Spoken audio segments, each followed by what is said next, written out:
Welcome to Brains Gone Bold. We are happy to have you here with us as always. Welcome, Jeanine. Thanks, Maria. Welcome to you. I have this. So just to let people peek behind the curtain, when we start recording, we do this little clap to let our producer know that we're ready. And every single time, either I laugh, I don't know why it's so funny to me. I think of clap on, clap off. Exactly. That's one of them. But then the other thing is I always think, here we go. And it takes every part of my being to not say it out loud. Maybe I think we should start doing that. Next time I want to hear that from you. I think I'll start laughing. And well, I mean, I feel like it gets you riled up. It does. Yeah. I mean, it really does. Yeah. The other thing is we don't both have to clap. Even though we both do. Like if I clap, you have to clap. Like you're like Sheldon from Big Bang Theory. You have to finish. Like, but your claps are so light. That's my why God. I feel like he cannot hear you. He hears it. I didn't know that was the problem. I will do a louder clap so that you don't feel like you have to clap too. But it's so fun, like clap and then you're it's like reinforcement. Now I know. I don't want to hurt your feelings. Because I'm a light clapper. There's other things that would hurt my feelings. My skin is a little bit thicker than that. Good to know. Good to know. Good to know. Okay. Anyway, we're going to go in a lot of directions today. I think we are. We don't really have a specific plan for this episode. We don't. We just feel like we're just going to sit and have a conversation today. Yes. One of the things that we talked about earlier today. So we went and grabbed breakfast before we came to the studio. Acai bowls for the win. Oh, so good. So good. Yes. Mm-hmm. I'd like to believe good for you too, but I don't know. I agree with you. I think there's probably a decent amount of sugar in those bowls. Oh, for sure. Yeah. For sure. The honey, the peanut butter, the granola. The fruit. Even the fruit. Yeah. I mean, yeah. It's healthy sugar. Let's call it that. Sure. Anyway, it's good nonetheless.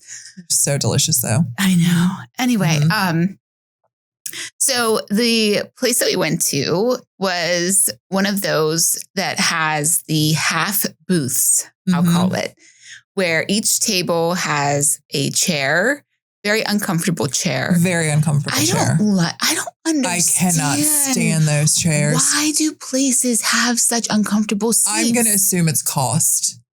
That's the only thing I can assume. And as a person with a bigger bottom, much more expensive.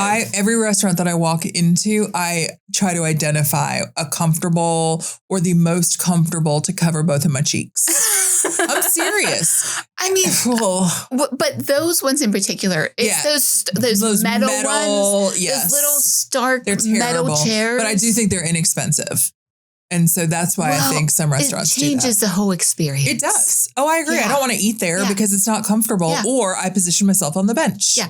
So I will also say, not a huge fan of a half booth because myself and a lot of people that I go out to eat with both have a very high preference for sitting in a booth. Yeah. So then you go and it's like, oh, who gets the booth? And then you have to kind of do this weird dance of who gets the booth. We both really want it. Well, it depends on if you know them well enough.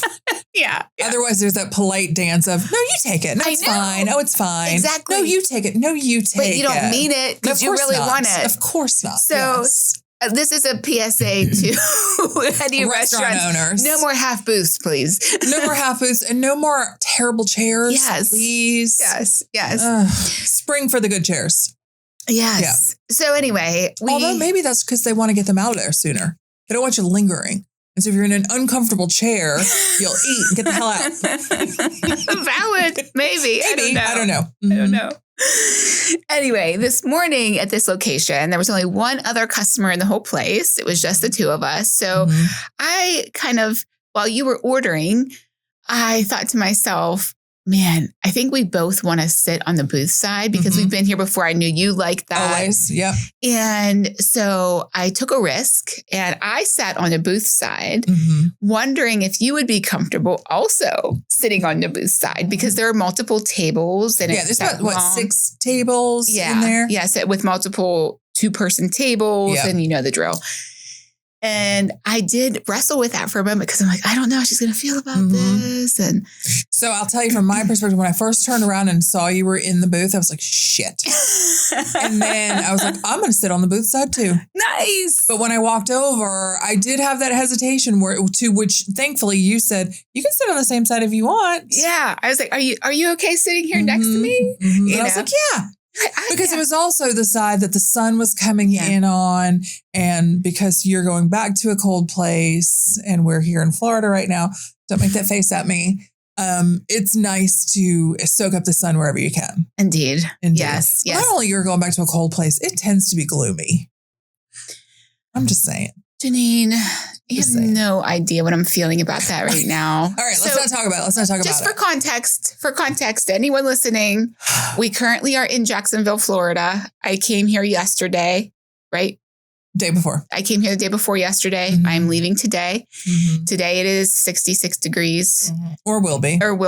And sunny. Sunny, beautiful, not a cloud in the sky. I am going back to a place that has approximately 15 inches of snow on the ground. And this morning was -9 degrees. As a very different experience. And the sun doesn't shine for the next few months. So it's a very different lived experience, especially for a summer baby and a person who needs that. So I am genuinely not looking forward to going home. I'm sorry about your luck. Yeah. Thank you. So we sat on the same side because the sun was streaming in. It was bench side and it didn't feel terrible. Like I wasn't whatever, but it did prompt the conversation of when you're with your partner and you go into a restaurant, and it's just the two of you and it's a booth. Do you sit on the same side or do you sit on opposite sides? And Maria said, same side. Now, I will say not always, but I lean. What leans when you do lean towards sitting on the same side? Is there something in your mind, or you're feeling super lovey-dovey that day, or is it just like, it's just how I feel? But I'll just stop. I think so. As we were talking about this morning, what I realized is I'm going to steal your thunder for a second because you were saying to me that you hate that. Hate it. Because you like being able to face the person that you're having a conversation with. And I can understand that. For me, the sitting next to my person is about just physically being close and being able to hold hands or, have your hand on their leg or, whatever that looks like. So the physical intimacy is important. Me, it's the eye contact. It's to me, that's intimacy, and I don't like being touched. So that's true. Come on. We're eating. Come on. Get away from me. No, I'm just kidding. But I'm not. But I also went so far as to say is when I'm in a restaurant and I see couples sitting on the same side and there's nobody on the other side, I'm like, what are you doing? Yeah, come on. Get on your own side. We see you. You're together. We get it. Like, I go through all of that. I just like the experience of, even in the studio, sitting across from you and being able to look at you in the eye instead of this, cockamamie, like whatever, or have you next to me. It's the same thing. Like, to me, it's not the same. I want to talk to you. I don't want to talk to a camera. I don't want to talk to whatever. I want to talk to you. So let me, I'm going to open a can of worms here. Do it. Open it.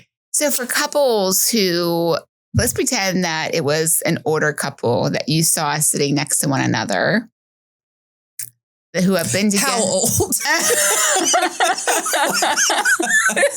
I don't know. Whatever your definition of old is, I guess. Changes, right? I will. Yeah, it does change. I know. It's pretty funny how that changes, but yes, it does change. I know. Who have been together forever, right? They're not necessarily on one of their first dates. They're not courting each other, so to speak. They're not keeping company, as my dad would say. They're not keeping company. They may not have the best hearing, much to talk about. They just are there to have a meal. So then why sit together? Because they love one another and they want to be close to each other. So for you, I just think, I just want to challenge you in the sense that maybe they are there for a different purpose than you might be. You might be there for the conversation. Maybe they're maybe they're there for different spellings of there, by the way, which we can get into. They are there. Got it. Maybe they are there. Got it. Or a meal, or to celebrate something that they don't necessarily have a lot to talk about. I'm going to repeat something my sister said to you yesterday, which was, don't argue with her. Just kidding. You don't have a rebuttal, do you? I do. And I have but it's just an opinion. There's whatever. I mean, obviously there's no real answer to this. Yeah. But I started thinking about, okay, in your scenario, first of all, I wouldn't know that it could have been their first date, even though they're old as hell. Yeah, it could have been whatever. So I don't typically go through the backstory of people. Mm-hmm. The only thing is you're sitting together when there's a perfectly good other side of the bench. And so if they're there for food because they don't have much to say to each other, then sit on the other side of the bench. You're there for food. If you're there because you're celebrating something, then why wouldn't you want to look at them? To me, there's no reason. Okay. Unless there's other people that are going to be sitting on there. And I'll go one further. If they're going to sit on the same side of the bench, I want them to face the wall. Don't face me. Oh. Face the direction of nobody's there looking at you. I don't want to look at you eat. Face the wall. Jeez, I think we just hit a nerve. Have you ever been across from somebody who's a disgusting eater? Right. I mean, I know that we both have had situations over our years. Yes. Over our years, I'll just say that. Yeah. Disgusting. But anyway, I'm not going to go there yet, maybe. Mm-hmm. But I don't know what it is about it that there's just something when people sit together on the same side of the bench. I don't know why. I just don't like it. All right. All right. It's okay. Yeah. It's your judgment. You can have it. Absolutely. And it's probably, there's a million people going, oh my God, that's terrible. Okay. It's terrible. I'm a terrible human. It's fine. Don't worry. There have been plenty of times where I've been the terrible human. So we're even. So on to that terrible eater thing. I have been across the table from people who, talk when they eat, show you their food. I mean, I'm sure we all have. Mm-hmm. And I think about when I was a kid growing up, manners for my father were such a big deal. Not as much my mother, but I think it was more because my father took care of it. Mm-hmm. But there would be times where we would slump or put our elbow on the table. My father, he was a big man. He was 6'4". Oh, okay. And he was a strong man. Mm-hmm. It was physical labor. Yeah. And so he just was strong. He would knock your elbow off the table. And, you'd fall down. Or shove your shoulders back. Sit up straight. It was very important to him that my sister and I were proper ladies. Mm-hmm. And so not as much as the etiquette of forks and spoons and stuff like that, because I don't think he knew himself, but there were things about how we showed up in the world with our shoulders back, our elbows off the table, our hands in our lap, the napkin on the lap, that kind of thing, that were just super important to him. And at the time, I don't think I recognized eat with your mouth closed, don't chew and speak at the same time. All of it. It was a constant. I don't remember a dinner table meal that we weren't being reminded about something, close your mouth, don't talk, wait until you finish chewing. And then you go into the real world with people who did not come up in the same way. And you see the, people hunched over their food, and not because they have back problems, right? Or the ones that are, so what are you going to do today? Oh no. And you realize, to me, how important it is. But them, it's not a big deal, but it's still gross. Mm-hmm. Mm-hmm. Okay. For me, it's chewing with the mouth open. I don't want to see your food. It kind of infuriates me. Oh, okay. Yeah. And that's a big word to use, but yeah. It is. And it's kind of. It grosses me out.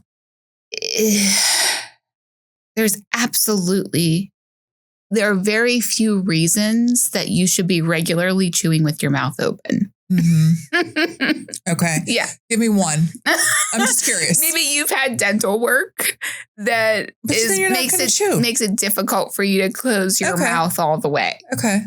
So rare situation. Maybe you can't breathe out of your nose. Maybe you can't. Yeah. You're really sick and fine. Okay. But for that. And don't go in public. I'm not even talking about public. I know, I'm talking about the dinner table. I don't want to be sitting at my table and hear you chewing. Would you say that? Like, say your significant other, your son, whoever, like, and how would you say it? So it's me. Stop chewing with your mouth open. Okay. Were you not expecting that direction? I mean, how else do you approach it? So what if you're having a dinner party and you've got, people that you're friendly with, but this is really your first time that you are eating with them. So these people come into your home and you're at the dinner table and this woman like takes a bite. Maria, what did you put in here? This is really yummy. Ew. Would you say anything? What's going on with your face? And I don't know where that accent's coming from either. Like the flicking of the tongue. You were like a snake for a moment. I don't have any food to put in here, so I've forgotten how to eat. How do people do with your, what is it you do with your mouth when you're chewing? I've just forgotten. Seriously. I don't remember the mechanics of how you chew shit.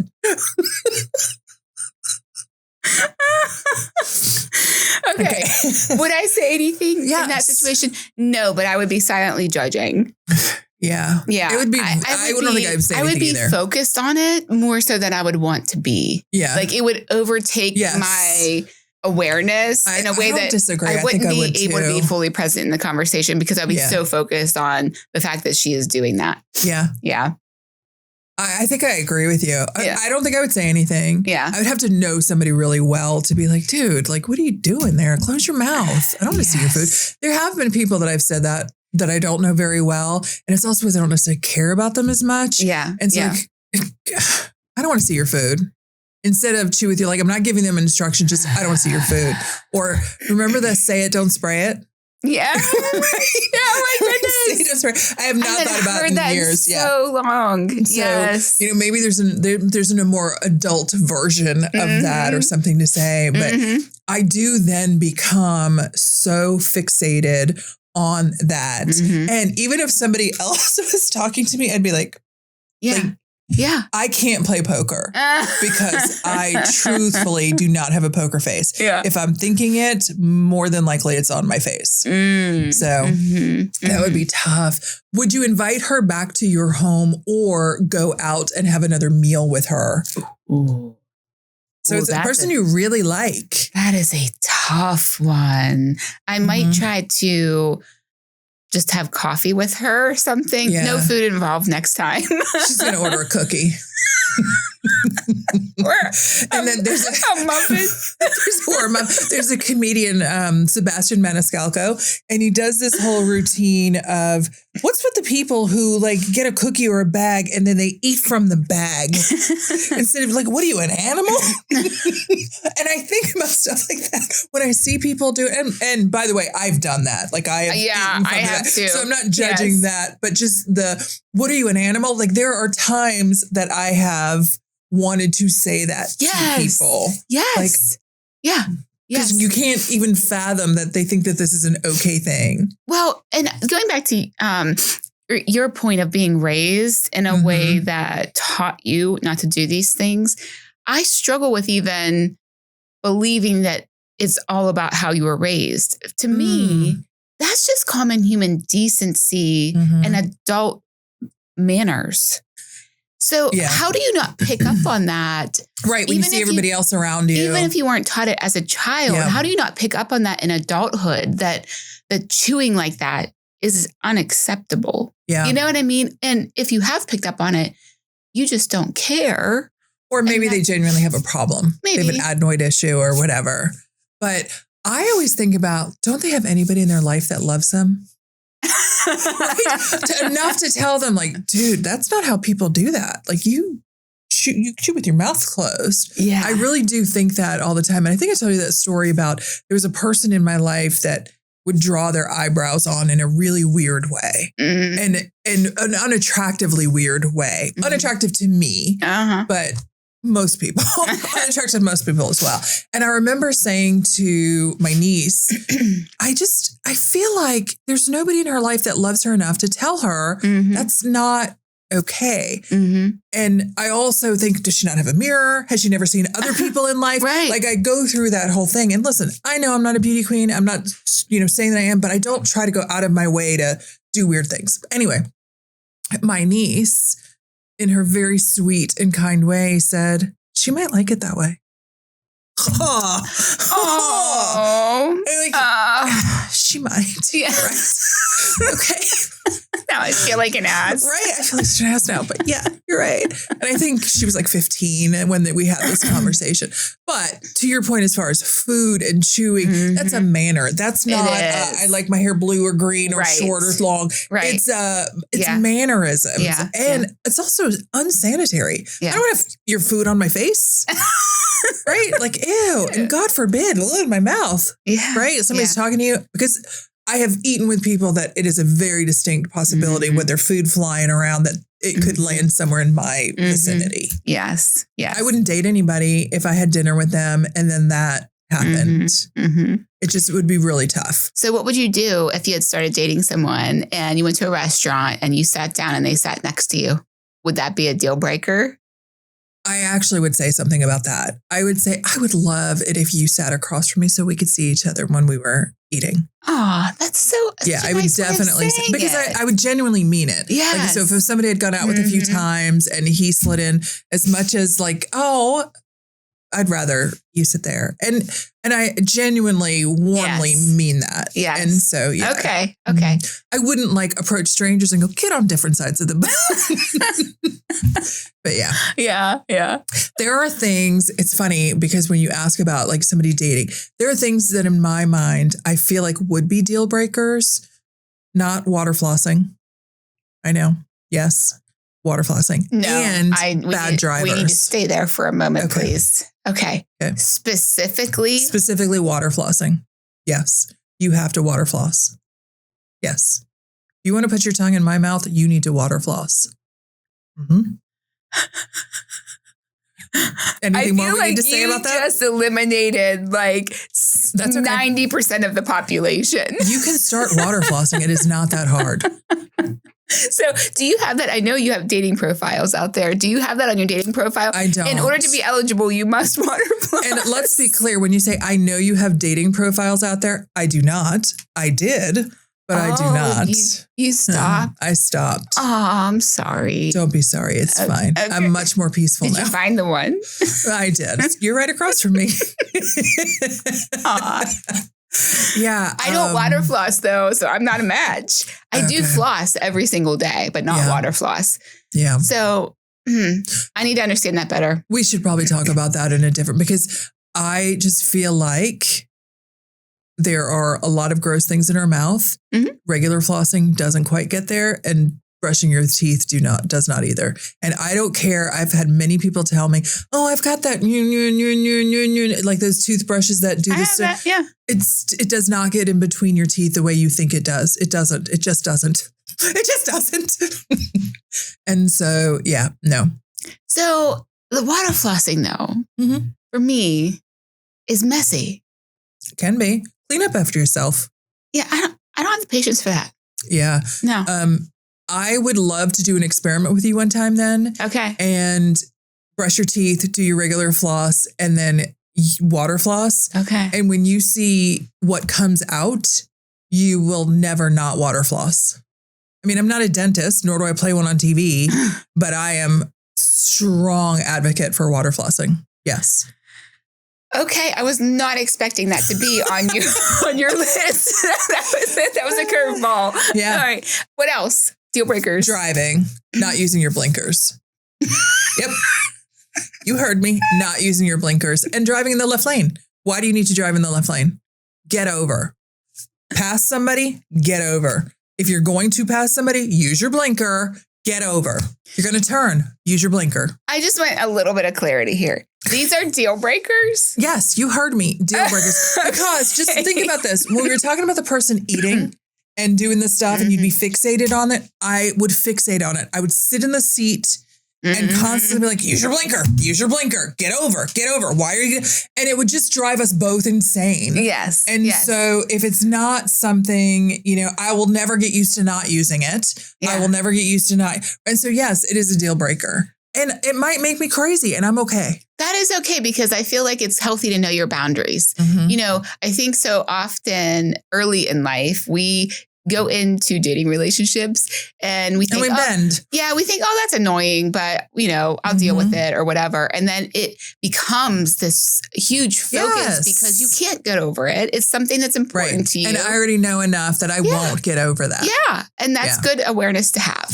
Thanks. I love the positive spin. You're not going to waste anyone's time. Sounds crazy. I'm not going to waste anybody's time. The interesting thing is, I think it does take a minute to figure some of that out. Like, exactly. Usually when you're dating somebody, you meet places at first. You're not in the car at the first time. Right. I was going to say that. And so I do ask people. I mean, it takes a while, but I'll like, hey, if you are in a car and you are moving from this lane to that lane, what do you do? And do you think that aren't they going to tell you the right answer? Some people think about it. Okay. And they're like, what do you mean, what do I do? Like, do you use your signal? Not always. Or, I always use my signal. Like, I hate when people don't. And it starts with like a conversation, whatever. But, I think it's a safety thing too. It's a safety thing. And I don't know if I would go quite this far, but it does feel like a laziness thing. Not using your signal? Yeah. Mm-hmm. Yeah, because like, it takes no effort whatsoever. So easy. Right. Now, if they're missing a hand, I may make an exception. If they're missing specifically their signaling hand. Well, so when I first started to learn how to drive, there was a thing on both sides. Oh, really? Yes. And there are some cars that have it in their steering wheel, their thumbs. The turn signals? Yes. Yeah, it's literally yep. I've not seen those cars. That's interesting. I'm trying to think if I can think of a brand. Because I've driven one like as a rental for different things. And so in your thumb. But when I first learned how to drive, they were on both sides. There were sticks on both sides. Okay. Okay. Yeah. Interesting. Yeah. So is that your list? It's the ones I can think of right now. All right. But if I can only pick one, the water floss or the turn signals, I would 100% pick the water floss, and then I would drive everywhere. I would always be the D-Day. Always. I get car sick. Right. I mean, Okay. I'm learning so much about you. I can't think of it. I mean, this all started. I'm sorry? I would say the genuine stuff about like being kind to people and, not being a jerk and whatever. Yeah. Well, I mean, I think this all started. We're talking about pet peeves, really, is what. Yeah, that's a good point. We're talking about. And this all started because I invited you to sit next to me in the booth. Yes. And I felt like we had talked about the booth thing another time. We had. But maybe, not at length. Because it's a genuine curiosity for me, like why people sit on the same side. And I think I mentioned to you that my mom and dad, did a lot. And my dad would always want me to sit on the same side of the booth as him. It was just her. And now as an adult, I wish I had more because I do think it's very, very sweet. Yeah. But it's the romantic couple thing that I just think is weird. Maybe their love language. Are you familiar with the 5 love languages? Yes. Maybe their love language is physical touch. Yeah. And they want to be near each other as much as they can. And isn't that sweet? Because it's not mine, which is why. What is yours? Do you know? Words of affirmation. Oh. Well, okay. Well, no, I'm interested. So did you have one for me? No, I'm interested. You are so smart and beautiful and kind and witty and funny. I know. No, I'm just kidding. So the other day I went for physical therapy and my doctor said something like, I'm going to do this complimentary. This is a complimentary treatment. And I went, oh, so you're going to say nice things to me while you're doing it? And she honestly did, which was the cutest thing. You serious? But at first I didn't know what the hell she was doing. Okay. Because as she's like manipulating my arm and elbow, she's going, you are a very nice person. I can tell just in this first meeting. And because like I said, she's manipulating, she's doing all this to my arm. And she said, you're a very nice person. And I was like, oh, thank you. And she went, and you're also attractive. And I went, and she goes, I'm giving you a complimentary massage. Did you want to tell her to stop? I just went, oh, okay, that's great. I didn't like clap, obviously, but it was just so funny because I did not. Yeah. She was quicker than me for sure. Oh my gosh. But yes. I'm sorry. Words of affirmation. Oh my gosh. Yes. Yes. No, the reason I had that reaction was because I was curious if there's a tie-in between the fact that words of affirmation is your love language and the fact that you want to have that conversation piece. I don't know if that's really the same thing, but yeah, I think it's related. Yeah, I do think it's related. Mm-hmm. And I mean, I say it all the time about like words are important. Mm-hmm. So it's not just the meaning. I think it's what you say. Yeah. And it's how you say, and it's your delivery. It's all of the stuff. And so those cues are so important to me. Mm-hmm. And I want to hear nice things. And so yours is physical touch then? No. What is yours? No, it isn't. I'm pretty close with acts of service and quality time. Okay. So, yes, physical touch is one of my lowest ones, along with gifts, giving and receiving gifts. I think is physical touch is definitely my lowest. I think the other three are kind of grouped in there, but words of affirmation by far is my jam. A jam. I'll have to give you some more complimentary. Yes, please. When the kids say things like, hey, I just don't have a lot of money for Christmas this year and gifts. They will tell you the first thing and the only thing I ever ask for is I want a written note. Yeah. I want them to write me a note. Yeah. Like, oh, come on. I'm like, I'm serious. I want a card with something nice. And my nephew this year, God bless him, he took that as something personal that he created for me. Yeah. Not a written note. And so he used ChatGPT. He took a picture that he and I took at a wedding last year. Mm-hmm. And he had ChatGPT make it into a sketch of us. Okay. Which in theory sounds amazing. And it was like a pen and ink. So it wasn't color, it was just pen and ink. It was the most hideous thing. Oh. The funniest thing is he put it in a plastic like plexi frame and he gave it to me for Christmas. But before he gave it to me, he said, Aunt Jeanine, I want to tell you a story about this, but I want to give, because it's, you told us to make something for you. I was like, oh, I didn't say that, but okay. So he gives me the thing and I open it. I just burst out laughing. Oh my goodness. Because number one, I almost thought that he drew it. Oh, did you? And so I was like, oh God, if he drew this, and I am laughing, but I could not stop laughing. It had so we have lines and all this stuff. It honestly accentuated every single line, every single puff. And because it was a sketch, it would have like two lines. Yeah, here right. Oh my, it was so, but even his, like he looked like he had buck teeth. Like it was just, and it was such a great picture too. Yeah. I knew exactly anyway, he went, so I had ChatGPT, like put the sketch together. And I thought, he said, I actually was trying to maybe make it into a puzzle and whatever. He said, but this is where this is where I landed. Yeah. And I was like, honey, I hate it so much. And he was like, I know. And so I put it in my office and I had it like in my office for a while and he was home from school. And then finally I just said, are you okay with me throwing this away? He was like, oh yeah. But I really did want a written card. I wanted his words to me. Yes. Telling about like, I just love you so much. You're just the best aunt, like that kind of stuff. And I got that. Yeah. That abomination. Oh my gosh. I will tell you though, as you're saying that, it makes sense because I remember when we worked together, I actually saved, you had written me a couple different notes as a show of support for different things that we were going through at work.